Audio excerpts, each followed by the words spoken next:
Bonjour, c'est Marc Ortega. Alors voilà, on a plein de problèmes avec la voiture. Je ne vais pas dire qui nous l'a vendue, je mettrai ça en commentaire. Un des problèmes qu'on a, c'est que la voiture tousse, elle semble s'étouffer. Ça n'a rien à voir avec la direction.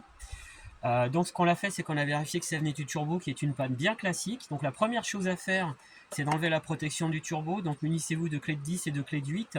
Et faites attention parce que derrière, contre le compartiment moteur, il y a une petite clé de 8. Et donc il faut venir là, tu peux montrer s'il te plaît. Donc le turbo est ici. Et on voit quand on accélère que l'actuateur ici, la commande de turbo, ne fait pas bouger ce bras du tout, il bouge très peu. Ça voudra dire qu'en fait, vous avez déjà votre turbo qui est soit encrassé, soit la commande est morte. Donc, pour faire ça à moindre frais, pas vous faire escroquer, la première chose à faire, c'est de faire un truc qui n'a pas été fait en usine, c'est de percer un trou sur le turbo ici, là où il y a mon doigt. En général, vous essayez de faire du M7 ou du M8.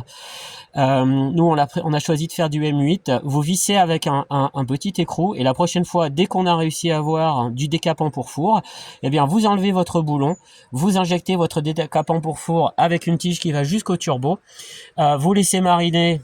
Allez, entre un quart d'heure et 30 minutes, et puis vous essayez de démarrer. Éventuellement, on essaiera de le faire ensemble si ça fonctionne pas. Il faut faire sauter la petite goupille et aider le turbo à bouger avec le décapant four en tirant sur la petite molette qui est ici. Partie numéro 2. Déjà, on passera le décapant four dans la partie numéro 2. Eh ben, écoutez, à bientôt pour la deuxième partie.